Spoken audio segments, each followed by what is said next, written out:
Amém.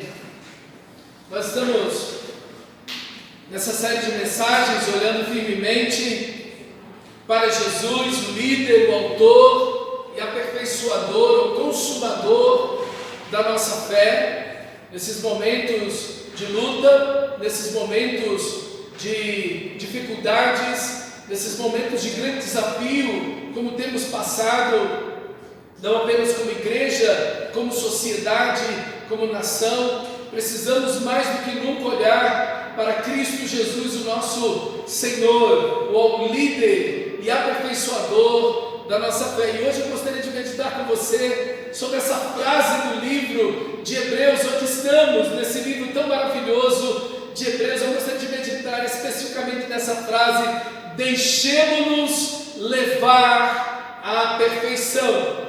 Esses irmãos que estão passando grande luta precisam de profundo consolo e esperança. É o que de fato é necessário na vida de cada pessoa, de cada cristão que passa por lutas, por dificuldades. Assim também esses irmãos que estavam passando uma grande perseguição em relação à sua fé, já tiveram seus bens espoliados, alguns deles estavam passando grande aperto por serem cristãos, por estarem servindo a Cristo Jesus, por crerem em Cristo Jesus, e eles estavam sendo fortemente pressionados a voltar ao judaísmo, porque se eles voltassem para o judaísmo, os judeus que os estavam perseguindo parariam então a perseguição que estavam exercendo. Então eles estão debaixo de muita pressão e querendo, obviamente, como qualquer um, ter alívio.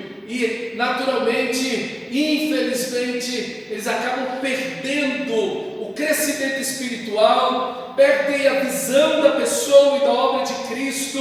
Por isso que no começo do livro, nos 3 primeiros versículos, então o autor de Hebreus vai dar 7 características da pessoa de Cristo Jesus, falando quem é Cristo Jesus para esses irmãos. Vai falar que Jesus é o Filho, é a expressão do Deus vivo, que Jesus é o herdeiro e o dono de todas as coisas que existem, mas não apenas isso, Ele é o Criador, Ele é o sustentador de tudo que existe. Ele criou, sustenta e tudo é dele, tudo que existe, e Ele também é o resplendor, isso é tudo aquilo que de Deus, da majestade, da glória de Deus que se pode conhecer, está na pessoa de Cristo. Ele é o perdoador, Ele derramou seu sangue naquela cruz, e Ele é o Rei, Ele reina. Não é o diabo que reina, não são os demônios, não é o império das trevas, não são os presidentes, mas é o Senhor Jesus Cristo que reina acima de tudo e de todos. Ele está no controle,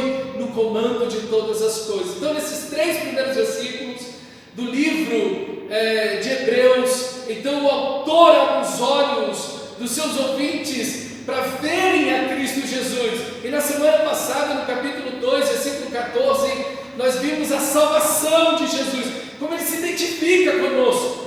Quando você ora, Ele não está simplesmente sabendo do que você está orando, no sentido de ouvir o que você está orando, mas Ele viveu as suas tribulações, Ele sabe as suas dores, porque Ele é aquele que se identificou conosco, que passou as nossas dores, o varão de dores, diz o livro de Isaías, no capítulo 53, que foi o texto da meditação de ontem. O varão de dores que sabe o que é padecer. Então, Jesus, Ele se identifica com a nossa realidade. Ele foi tentado em todas as coisas, mas sem pecado. Então, Jesus, ele entra na nossa história, Ele entra na nossa vida para nos salvar. E quando Ele se torna um ser humano, Ele então morre naquela cruz. E o texto vai dizer que Ele destrói o diabo e a morte.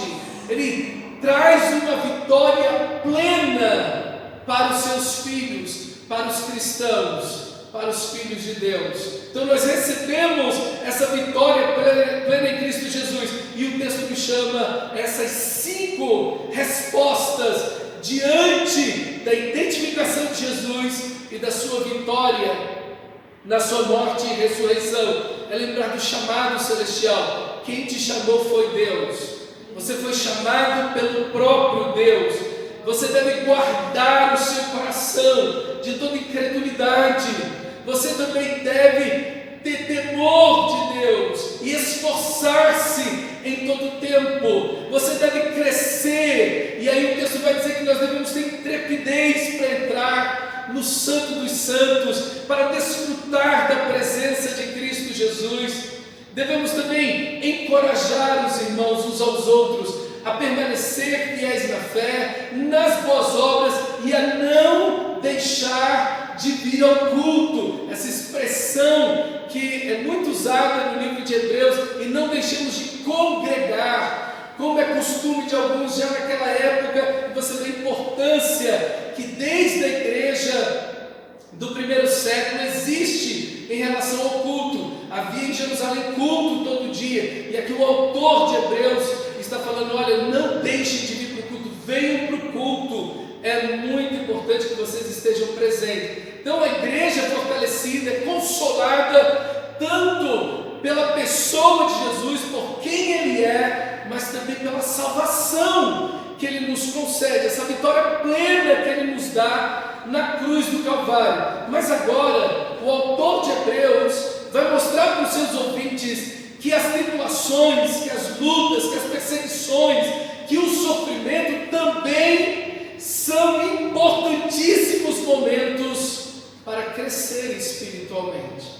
Eu estava conversando com o pastor Edson Lobo essa semana, e ele é um dos meus pastores que me acompanhou desde a minha adolescência, e eu, conversando com ele, eu mandei um pequeno WhatsApp para ele, e eu falei: pastor, eu estou com uma impressão e eu gostaria de compartilhar com o senhor, e queria saber se o senhor compartilha da mesma perspectiva, como é que está isso. E aí então, depois que ele ouviu, eu disse: pastor Glauco, olha, é isso aí mesmo, olha, eu acredito, eu penso exatamente assim, né? Eu estava falando com ele que a igreja precisa de palavras de consolo, a igreja precisa de palavras de esperança, a igreja precisa de palavras de Deus que possam erguer e fortalecer sua fé nesse momento que nós estamos passando de Covid, de problemas sociais, econômicos, políticos, enfim. A igreja precisa disso, mas a igreja também precisa de ser chamada ao arrependimento e ao crescimento espiritual. A igreja precisa avançar, a igreja precisa rever sua vida. Para onde ela estava indo, para onde ela está indo, se ela está crescendo espiritualmente de fato ou não.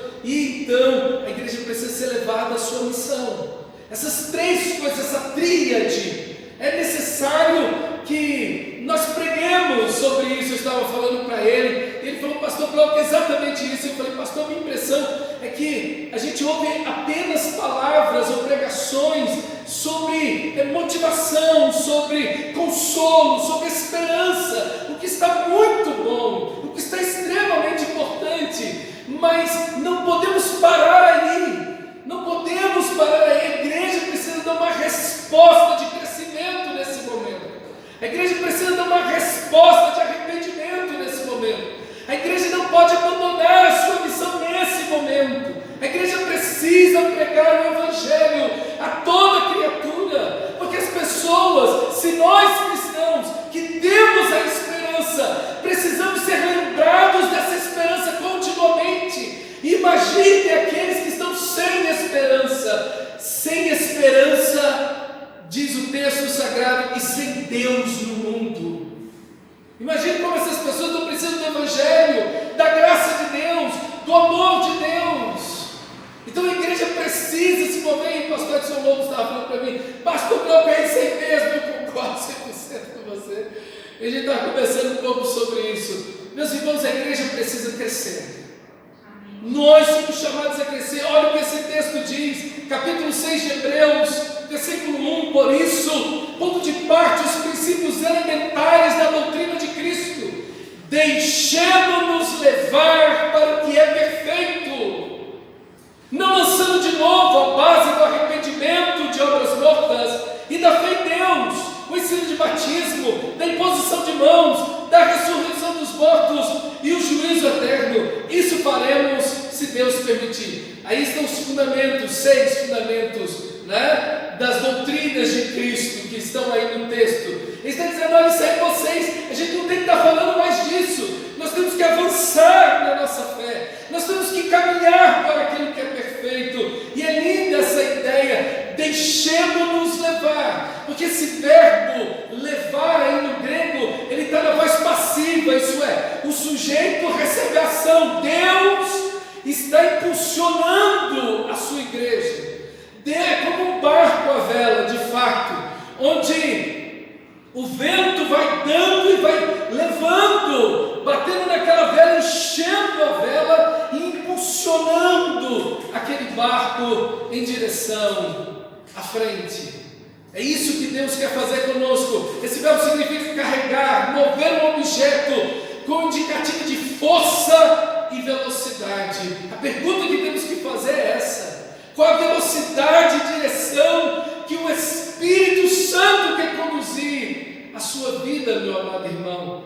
Qual a força, qual a velocidade e a direção que Deus quer conduzir a sua igreja? Deus, parece que o texto nos coloca numa urgência. É um vento que impulsiona um barco, é que agarrar para não deixar cair. A ideia do texto é que não podemos ir nós mesmos à perfeição. Por isso que ele diz: deixemos-nos levar. Você não pode ir na direção da perfeição sozinho. Você não pode, por si mesmo e de si mesmo, ser semelhante a Cristo Jesus. É necessário que o vento do Santo Espírito de Deus venha sobre você, a glória dele tome a sua vida, encha a sua alma, como enche as velas de um barco, para que você seja cheio dessa presença transformadora do nosso Deus, mas que somos guiados pelo Espírito, capacitados e fortalecidos. Ele tem urgência. O texto dá uma ideia de urgência, deixemos-nos levar. A ideia de que Deus tem pressa em curar a sua alma, tem pressa em acelerar a sua vida espiritual, tem pressa em aperfeiçoar a sua vida de oração, de leitura da palavra, de santificação. Deus deseja impulsionar seu povo adiante. É tremendo quando nós vemos Deus, quando vai guiando o povo de Israel ali na terra prometida. Deus quer dar vitória. Cada parte da terra que você pisar a planta do seu pé, eu vou dar a você. Deus tem uma urgência no avanço do seu reino. Jesus disse: ide por todo mundo e pregai o evangelho a toda criatura, fazendo discípulos de todas as nações. Veja, Jesus tem urgência, Jesus tem abrangência. Todas as nações, toda criatura. Ele não quer que ninguém fique sem ouvir da graça da cruz de Cristo Jesus. Há uma urgência em Deus, há um desejo maravilhoso. Mas esse texto do capítulo 6, no parágrafo anterior que está no capítulo 5, mostra que crescer em obediência deve também ser crescer em obediência nas dificuldades. Olha aí o capítulo 5, versículo 7. Ele vai falando do sacrifício de Jesus durante os dias da sua vida na terra. Jesus, com fortes gritos e lágrimas, ofereceu rogos e súplicas de paz àquele que o podia salvar da morte, sendo ouvido por causa da sua reverente submissão. Veja, Deus o ouviu. O Pai o ouviu, embora sendo filho, ele aprendeu a obedecer por meio daquilo que sofreu. Embora sendo filho, o Todo-Poderoso, ele aprendeu a obedecer por meio daquilo que sofreu. E, uma vez aperfeiçoado, tornou-se a fonte de eterna salvação para todos os que lhe obedecem, sendo designado por Deus sumo sacerdote segundo a ordem de Melquisedeque. Quanto a isso, temos muito que dizer, coisas difíceis de explicar, porque vocês se tornaram lentos para aprender, isso é para obedecer. É interessante essa expressão do versículo 9, o final, ele se tornou o autor da salvação eterna, a fonte da salvação eterna, para todos os que lhe obedecem. Para quem é a salvação eterna? Para todos os que lhe obedecem. A salvação eterna é para todos os que lhe obedecem. Veja, o texto está dizendo que Jesus obedeceu, e o texto está dizendo que você também deve obedecer. E o texto vai finalizar dizendo que vocês se tornaram lentos para aprender, isso é, para obedecer. Jesus, o Filho, a expressão do próprio Pai, o resplendor de Deus, o herdeiro e Criador, precisou obedecer de coração voluntário ao Pai Celestial para morrer na cruz, nos substituindo e assim tornar-se o nosso Salvador perfeito. Cristo é a perfeição, que não pode ser melhorado e não pode ser maior do que já é, e por isso ele obedeceu. Veja, o Filho de Deus, o Todo-Poderoso, obedeceu, e obedeceu debaixo de sofrimento. O texto sagrado diz que ele foi aperfeiçoado, mas ele não é perfeito, ele não é o Todo-Poderoso. Como ele foi aperfeiçoado? É porque até então, antes dele ir para a cruz, ele não era o nosso Salvador, porque ele ainda não tinha morrido na cruz e derramado seu sangue. A obediência que ele teve ao Pai o levou a esse estado de perfeição, no sentido de se tornar o nosso Salvador naquela cruz.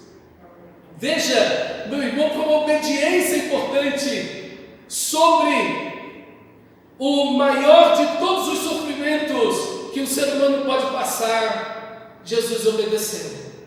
Nem sempre, irmão, a obediência vai ser acompanhada de alegria apenas, ou de prazer, mas ela pode vir debaixo de dor, tristeza e afronta. É o que o texto sagrado diz. O Senhor Jesus obedeceu quando ele estava debaixo de fortes gritos, diz o texto sagrado. A palavra do grego aqui dá a ideia de que ele estava gritando fortemente, e as lágrimas percorriam, se derramavam sem controle sobre ele, liberadas dolorosamente. Essa é a ideia do texto. Não há uma ideia aqui de que há uma obediência simplesmente, olha, tudo bem, não foi uma obediência, como ele disse, Senhor, se possível, passa de mim esse cálice, a ponto de suar sangue, Então, meu amado irmão, veja que a obediência muitas vezes requer de nós grande sacrifício também, porque assim o nosso Senhor também obedeceu. E o texto sagrado diz que com grandes súplicas, a ideia aqui é de um mendigo que estava, e naquela época tinha esse costume, ele pegava um galho de uma árvore, geralmente uma palmeira, botava um facho branco na ponta e pedia misericórdia, então, aquelas pessoas que estavam passando ali. É justamente essa palavra usada aqui. Jesus está pedindo ao Pai misericórdia. Ele sabe o que vai enfrentar, ele sabe o que é o terror daquela cruz, ele sabe que ficará sozinho naquela cruz. Deus meu, por que me desamparaste? Porque o Pai não poderia ter comunhão com ele naquele momento, porque ele carregou sobre si a iniquidade de todos nós. Ele enfrentou tudo isso, meu irmão, que era meu e seu. Todo esse sofrimento era nosso. A obediência sacrificial de Jesus nos salvou. Ele verá o fruto do seu penoso trabalho e se alegrará. Isaías 53, 11. O fruto do seu penoso trabalho. Às vezes é penoso obedecer.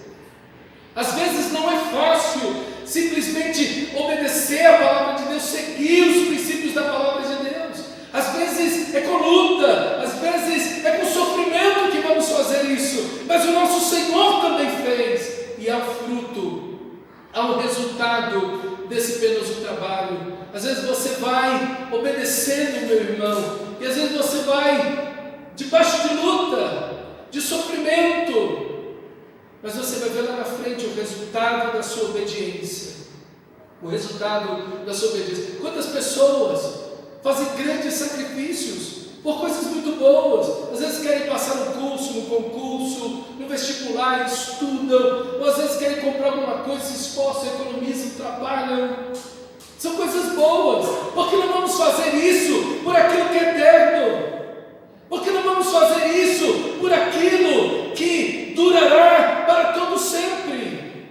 Mas sem seu amor e obediência voluntária estaremos todos destinados ao inferno.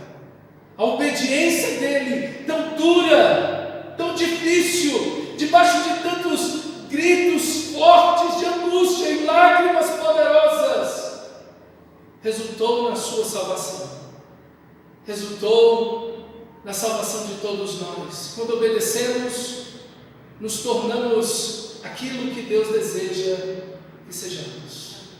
Quando obedecemos, nos tornamos aquilo que Deus deseja que sejamos. Você não vai ser aquilo que Deus deseja para você na desobediência.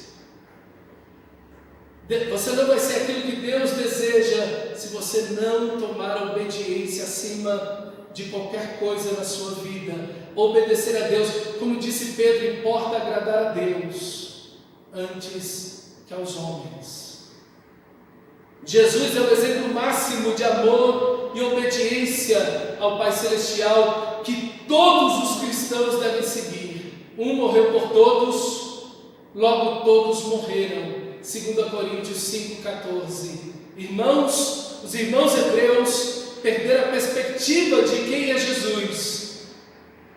E por isso, meus irmãos, eram lentos para aprender, isso é, para obedecer. Eles se recusavam a crescer e a buscar em primeiro lugar o reino de Deus. Por quê? Porque o reino deste mundo, para eles, era mais importante. Quando você perde a perspectiva de quem é Jesus, as coisas dessa vida se tornam mais importantes. E você perde a percepção da eternidade, daquilo que durará para sempre. Por isso eles veem que as coisas dessa vida terrena são mais importantes do que as coisas celestiais. O verbo aqui, usado aqui, notro, quer dizer lento, preguiçoso, moroso, indolente. Vocês se tornaram lentos para obedecer. Isso é preguiçosos, morosos, indolentes.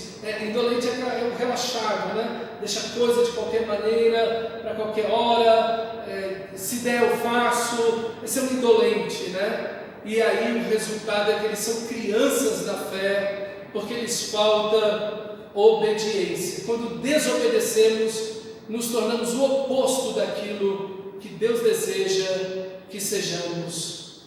De fato, diz o capítulo 5, versículo 12, embora a esta altura já devessem ser mestres, vocês precisam de alguém que lhes ensine novamente os princípios elementares da palavra de Deus. Estão precisando de leite e não de alimento sólido. Quem se alimenta de leite é criança e não tem experiência no ensino da justiça.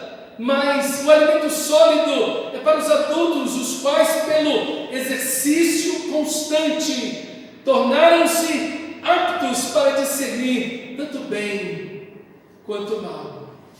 E esse é o grande perigo, irmãos, é que eles são crianças. Por eles serem infantis na fé, por eles não estarem crescendo na fé, por eles não estarem obedecendo ao Senhor, por eles não terem experiência, eles estão sendo enganados, ludibriados e desviados de Cristo Jesus. Esse é o perigo de permanecer na infância espiritual. Quando alguém vai procurar um emprego, a pessoa vai lá e pergunta assim: qual a sua experiência? Você tem alguma experiência? É justamente o que o texto está falando aqui. É a experiência que aquela pessoa tem, é aquela habilidade naquele serviço. E a comparação dele aqui com a criança e o risco de ser criança é porque na época que o autor está escrevendo esse texto, a mortalidade infantil era muito alta. Criança, um bebezinho, hoje ele estava vendo um bebezinho recém-nascido, bem pequenininho, a gente não chega muito perto, principalmente com essa questão do Covid, ninguém chega muito perto, nem toca, todo mundo de máscara. Por quê? Sistema imunológico muito fragilizado, ainda não tem uma resposta forte, e aí então a criança vulnerável morre facilmente. Era muito comum, inclusive aqui no Brasil, quando o Brasil foi descoberto pelos portugueses, na Europa e aqui também, as crianças só têm apego emocional às crianças depois dos 5 anos de idade. Que aí você sabia que aí até nome se dava a criança às vezes depois de 5 anos de idade, porque a criança vingou, que dizia, a criança vingou. Então antes disso, às vezes não se dava nem nome e nem se tinha muito apego emocional à criança, porque a mortalidade infantil muito alta. Por exemplo, no ano de 1900 aqui no Brasil, uma entre 4 crianças morria até o primeiro ano de vida. Quer dizer, de cada 4 crianças, uma morria. Na Índia hoje, 20% das crianças morrem no primeiro ano de vida. Então veja, ser criança nesse sentido é ser vulnerável, e você precisa, e aí os governos precisam de ter uma ação intencional e coordenada para frear a mortalidade infantil, vacinação, alimentação, saneamento básico, enfim. E é isso que é necessário, irmão. Ser criança na fé é ser vulnerável, é ser passivo a doenças, a abusos e enganos. É justamente o que acontece com cristãos que perderam a visão correta de Jesus. E eu lembro de uma irmã que nós conhecemos, a irmã Ângela, estava morrendo de câncer, estava já em estado terminal, e nós fomos visitá-la, e ela estava falando com a pastora justamente isso. Ela falou: quanto tempo da minha vida eu gastei reformando o apartamento, cuidando da fazenda. Quanto tempo eu gastei da minha vida vendo todas essas coisas, e deixei de ir para o culto, deixei de orar, deixei de ler a Bíblia, corri atrás de tantas coisas, e hoje, agora, no leito de morte, eu estou vendo que nada disso que eu corri atrás é de fato que eu deveria ter corrido atrás. Eu deveria ter colocado em primeiro lugar o reino de Deus e a sua justiça. Eu deveria ter investido aí. E agora estou aqui nesse leito de morte e eu não tenho como voltar atrás. Eu não tenho como voltar atrás. Irmão, nós precisamos pensar nisso. Deixemos-nos levar.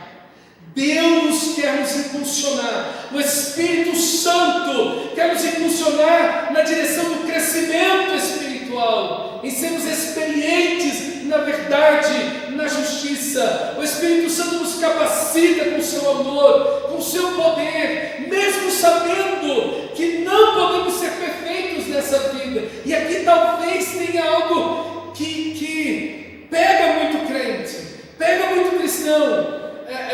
Não, eu não posso ser perfeito. Olha, eu não posso avançar. Ou eu já tenho idade tal, então eu já vivi a vida, então daí eu não vou ficar mais lutando com esse negócio.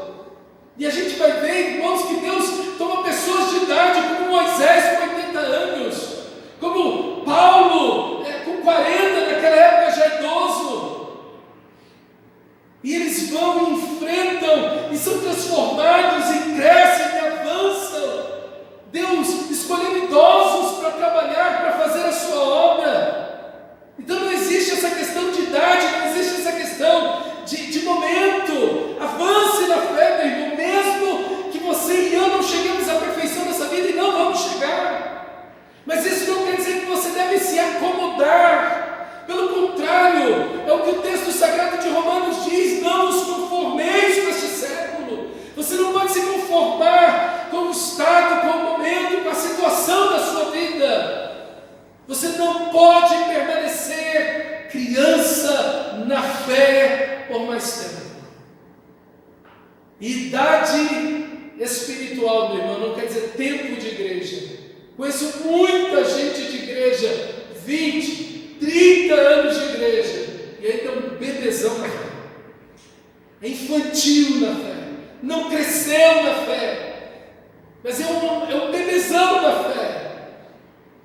Deus não te chamou para isso. Deus quer que você cresça na fé. Deus quer que você avance na fé. E mesmo sabendo que você não vai chegar à perfeição, Ele te concede graça, Ele te concede poder. E mesmo nas lutas, sofrimentos, desafios, tentações, profundas tristezas, são oportunidades especiais para o crescimento espiritual. E Jesus é um modelo. Levar-se, deixar-se levar à perfeição e deixar-se levar a ser como Jesus, porque Ele é a perfeição.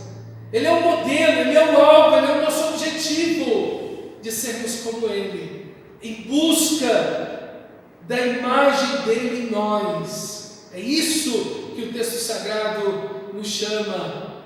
E Jesus, Ele, com certeza o autor de Hebreus tem em sua mente aqui pelo menos 3 coisas que nós como cristãos devemos avançar em maturidade na fé cristã, tendo Jesus como um modelo perfeito de comunhão com o Pai. O texto vai dizer, tendo intrepidez para entrar no Santo dos Santos. Essa vida em Deus, esse relacionamento intenso com Deus. Sou encantado nesse texto de Marcos capítulo 1, versículo 35 até o 37. Eu acho esse texto maravilhoso, porque esse texto diz assim: tendo Jesus levantado alta madrugada, saiu, foi para um lugar deserto e ali orava. Procuravam-no diligentemente Simão e os que com ele estavam. Tendo encontrado, lhes disseram: todos te buscam. É bonita a ideia de que Jesus, ainda alta madrugada, foi para um lugar deserto e ali orava. Jesus está em busca do Pai Celestial. Jesus está em busca da presença do Pai. Jesus tinha, como o texto diz, todos te buscam, todos te procuram diligentemente. Mas Jesus sai, Jesus se afasta e vai para um lugar deserto e Ele vai orar. Orar, irmão, é declarar o seu amor a Deus. Amar é estar com Deus. Orar é a sua presença. Orar é experimentar a glória de Deus. Orar é ser tocado por Deus. Orar é tocar a Deus. Orar, meu amado irmão, é adorar a Ele, é louvá-lo, é exaltá-lo, é engrandecê-lo, é abrir o coração, é ouvir a Deus.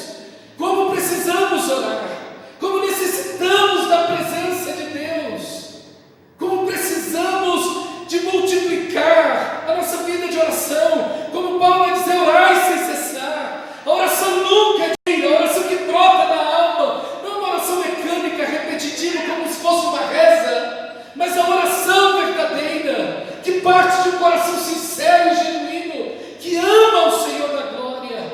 Essa oração vívida, onde a presença de Deus está, como Moisés, seu rosto brilhava pela presença gloriosa de Deus.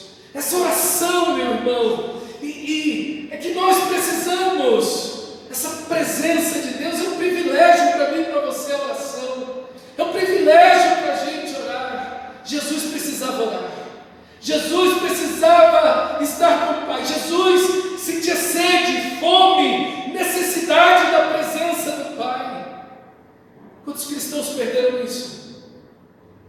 Quantos cristãos perderam a fome pela oração, a sede pela oração, o desejo de buscar a Deus, da presença de Deus, de derramar sua alma diante dEle, de simplesmente adorá-lo em oração, em adoração, exaltando o seu nome, glorificando a Ele.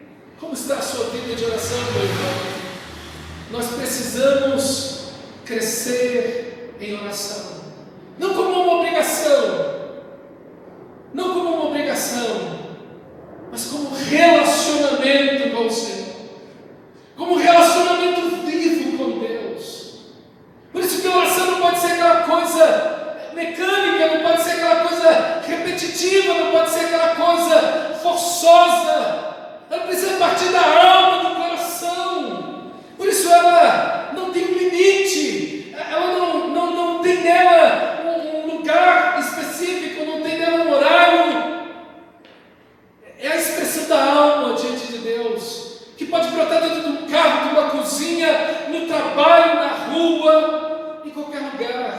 mas aquele momento como Jesus. E às vezes nós temos tantas coisas para fazer.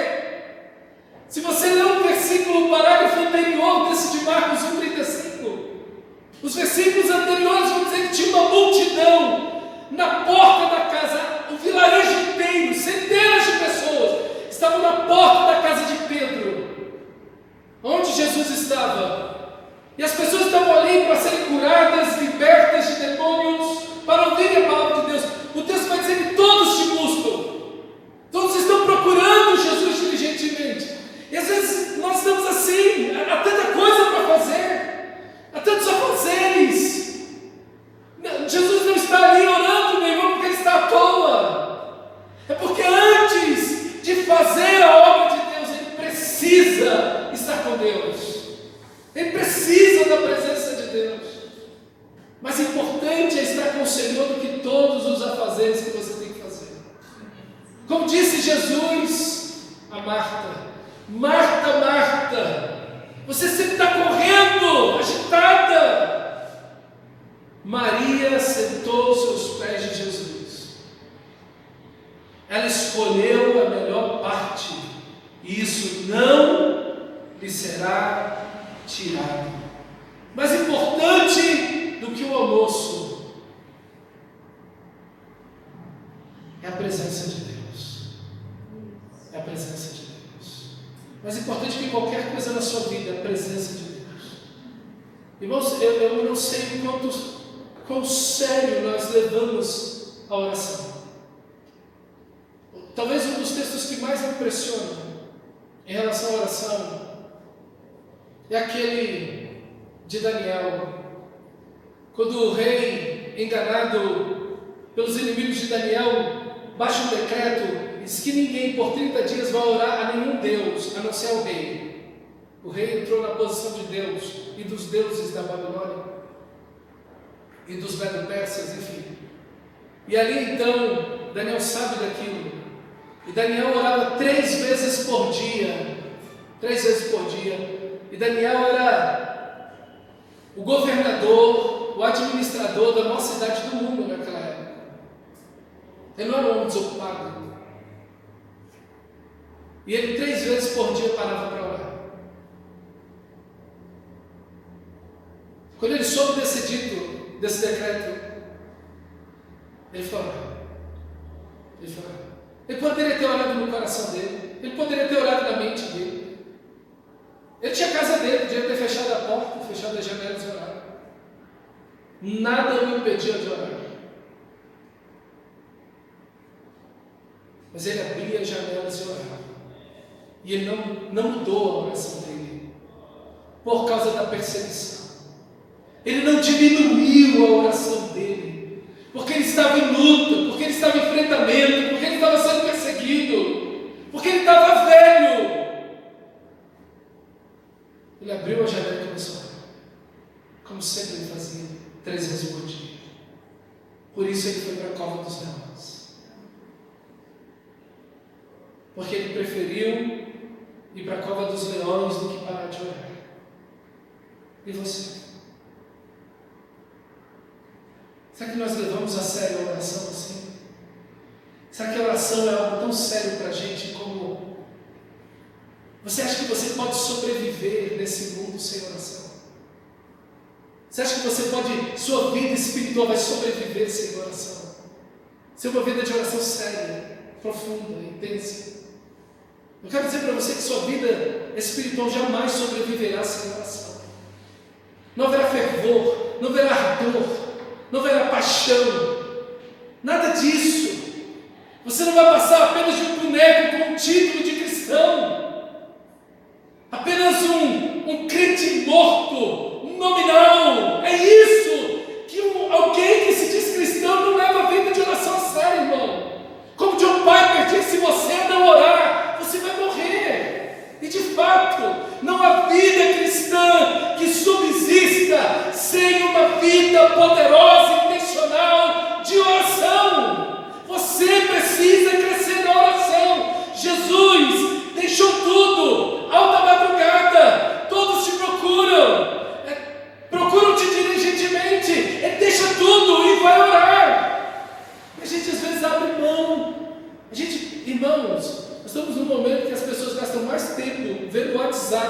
do que orando.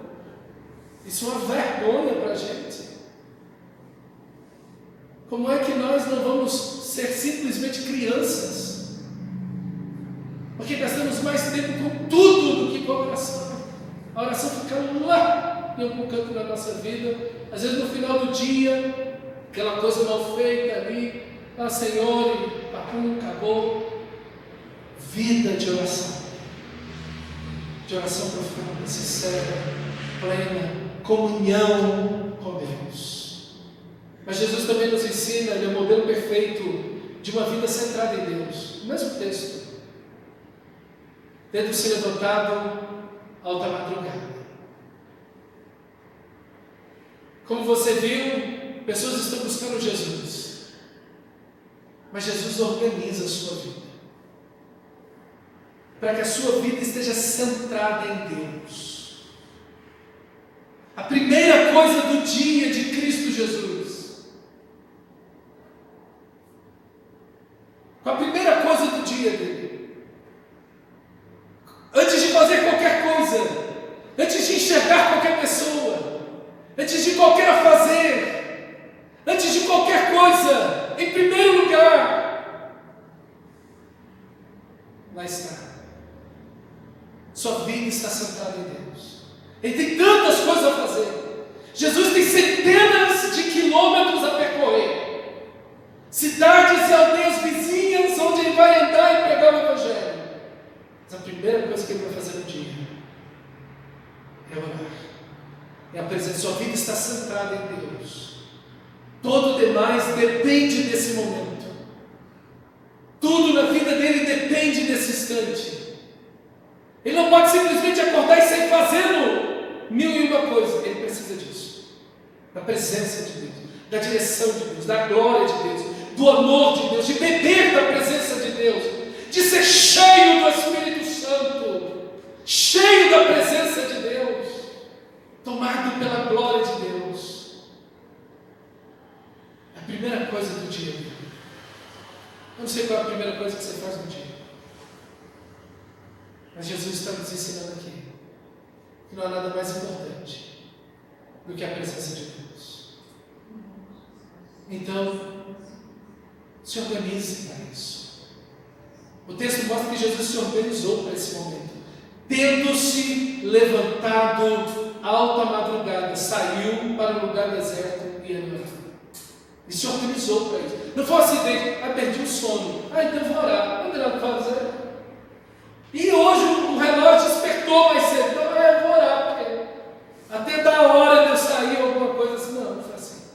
Ele se organizou. Se você quer buscar a Deus em primeiro lugar, você precisa se organizar. Você vai ter que abrir mão de certas coisas.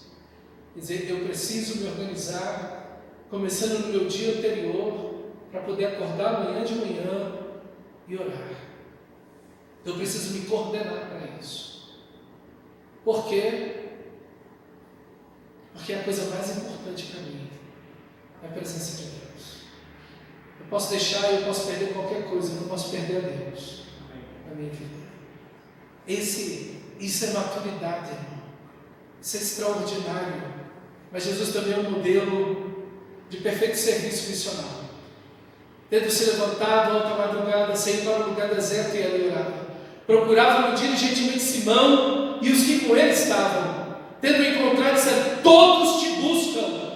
Jesus, porém, lhes disse: vamos a outros lugares e a povoações vizinhas, a fim de que eu pregue também ali, pois para isso é que eu vim. Então foi por toda a Galileia, pregando nas sinagogas deles e expelindo os demônios. Uma vida missionária. A verdadeira vida devocional sempre vai te levar à missão. A verdadeira vida de oração, ela sempre vai te levar à pregação do Evangelho. Uma vida devocional que não te leva a uma vida missional, ela é uma vida devocional equivocada. Tem algum problema com isso? Porque de imediato ao estar com o Pai Celestial, ao orar ao Senhor da Glória, Jesus é impulsionado diretamente a um no coração dele. Há um senso intenso de missão. Pois para isso, qual é a razão de você viver? Pregar o Evangelho. Você existe para quê? Para pregar o Evangelho, para a glória de Deus, para buscar em primeiro lugar o reino de Deus e a sua justiça. Irmão, a pessoa mais importante do mundo viveu isso. Existe alguma coisa mais importante na vida do que viver isso? Eu vou pregar o Evangelho no meu trabalho, eu vou pregar o Evangelho na minha escola, eu vou pregar o Evangelho na minha vizinhança, eu vou pregar o Evangelho com as minhas palavras, com a minha vida, eu vou pregar o Evangelho de Cristo Jesus, o meu Senhor. Eu vou aproveitar cada oportunidade, eu vou criar oportunidades para pregar o Evangelho. Isso é alguém que está crescendo na fé. Esse é alguém que está amadurecendo na vida cristã. E é isso que Deus está chamando a mim e a você a fazer. O que Deus está nos chamando a fazer é isso, irmãos. Está bom, excelente, palavras de consolo, de esperança, de ânimo. É importantíssimo e precisamos delas. Mas também precisamos nesse momento refletir na nossa vida. Refletir na nossa vida espiritual. Precisamos de arrependimento. E não apenas nós aqui, mas a igreja brasileira.